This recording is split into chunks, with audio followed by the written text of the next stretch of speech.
these fancy drugs that we write cost so much. And many times we know that also what is the outcome of this disease. But looking at science, looking at guidelines, we practice all those things. So first thing we should know that palliative care starts at the beginning when you see the patient. And there are many studies they have shown also. In lung cancer, there is a phase 3 randomized study which has shown that if palliative care starts at upfront, the survival is also better. I do not know how, but they have shown that. So there are studies which have shown in a cancer patient, palliative care should start upfront. So in an ideal setting, palliative care specialist should be there should be a department. In an ideal setting, there are subspecialties in palliative care also should be there. But these are all very, very ideal settings and I don't think so none of us practice. So when the patient comes to us, we start writing the treatment and we know there are going to be ups and downs during the treatment. That is the time we want to go all out for treatment. So during that time also, I feel the general practitioners will play a very major role. Like just to have a little bit of knowledge that we give 5 FU when they get diarrhea, so you should know these are diarrhea, you have 5 FU. Sometimes the patient has got blackening of the skin with 5 FU, they are so worried. So these are some things where the private practitioner will see the patient. Like patient has fever after chemotherapy, it has to be taken more seriously. It might be febrile neutropenia. So those are the times where the patient will come back to your home. And you want to be knowing this is the time when, yes, what is the time we have to react. So this is very, very important when the patient is receiving aggressive treatment, so called for an intention of a cure or for improving the, I will say, overall survival.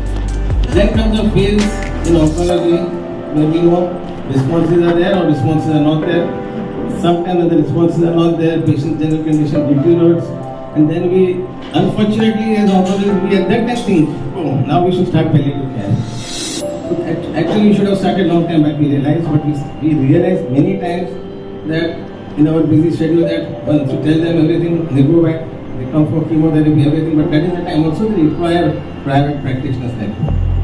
Now, when the patient is in supportive care or when we know that our treatment is not so effective and the patient requires us palliative care, that is the time, of course, we require you are the most. And this is the time we say you are the primary palliative care specialist. In fact, this is the time. And this is the time when there are 4 or 5 things which you all should be doing. As Dr. Fernandez says, effective communication. Knowing when the patient is going to deteriorate, when the terminal end is going to come, when this patient has to be transitioned to absolutely a palliative care center or a hospice or where. So this is the time you can bridge with, as a primary palliative care specialist, to a palliative subspecialist, like pain, severe pain. You cannot manage that pain. You have to contact the real palliative care specialist with the knowledge. Unfortunately, we know those people are in shortage, like ma'am has said, and there should be much more palliative care specialties like this, and it should be in our curriculum also.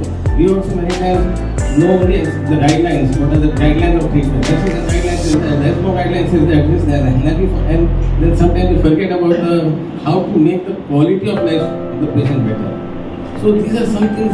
You all will be a very good bridge, a good conduit from understanding, communicating with the patient, because I am sure most of the patients will have a lot of faith in you as a primary palliative care specialist. Then you should be communicating to the palliative care doctor who is a specialist in this field. And if any questions are there, of course we are there. Thank you, Dr. Thakur. So each children with maybe end-stage organ failure, chronic kidney failure, and those children are on conservative management and they have not opted for regular program of dialysis. So there are a lot of nursing needs for which we start training the parents in the hospital, and then once they go home, it is very useful to have a nurse on the team, on the home care team, the same way that all the home care team function, and Palliative is does provide that, and we have other home care services, for children also, that Dr. Miriam started. And so we need a multidisciplinary team also for the home care. So nursing and counseling doctor according to the needs. Yes, counselors, and that would maybe social worker, psychologist, and then we see how we can both empower the caregivers to provide all the nursing needs to adjust the medications and the non-pharmacological treatment according to new symptoms that happen. So our guidance on the phone, on WhatsApp video calls may not be sufficient, and we precisely identify who are the families we need to go and visit on the next day or on a regular basis. So we have to identify priorities based on a daily basis. Thank you, Dr. Joita, for your very kind introduction and for arranging somebody to make a big noise at the anyway, so before I actually launch myself into telling you about our palliative care program, I would like to spend just a couple of minutes on the theme of the World Hospice and Palliative Care Day, which is healing hearts and communities, as you've already heard. Now, this interests me as a cardiologist because you also heard that grief is a very, very important aspect of a disease or the outcome of a disease, particularly if the outcome is not a happy one, right?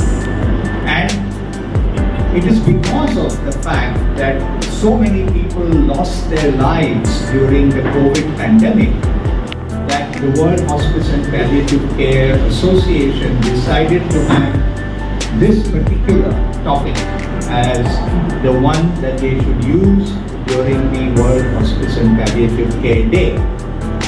So where is this conversation going? I want all of you to remember one very important fact, and I want to validate that fact, saying that it's not just a misnomer to say that this person had a broken heart. All of us have heard of broken hearts, right? And in a romantic sense, yes, we've all had broken hearts at some stage or the other. But I am talking about genuinely breaking your heart because of grief. And all of us know today that people who are under an intense emotional stress, which grief is all about, okay, can actually have a broken heart. So what does that mean? And we have seen dozens of them during the pandemic. Because people during the pandemic suddenly get ill, nobody is prepared for that kind of an illness, and then the family members or the caregivers, some of them come with this broken heart. So I want to just sensitize you as family physicians to this entity, broken heart. So what does it mean? It means that all of a sudden, the person, for no rhyme or reason, except that he is under intense emotional stress, develops a severe chest pain and sometimes just collapses. Obviously, the first diagnosis is heart attack, and that's the correct diagnosis to make. And you move that patient to the hospital. In the hospital, if the patient reaches the hospital alive, well and good. Why am I saying well and good? Because many of them die even before they reach the hospital. But if they reach the hospital, they are, given all the necessary treatment, which, ladies and gentlemen, in today's medicine in Bombay, would include an emergency angiogram to see whether there is a block inside the coronary arteries producing a heart attack. And lo and behold, there is no block. Nothing. It's a bang, normal angiogram, but the heart is broken. It's not contracting as it should. Okay, there's a large part of the heart which doesn't contract, and the patient effectively is having a heart attack but without a block. Now these patients, if they reach the hospital, 95% of them will survive and become normal. Their heart function will improve and will become normal. So I just want this opportunity of, healing hearts to talk about the broken heart syndrome to all of you, because I'm sure you're going to see it in your day-to-day practice at some time or the other. Now,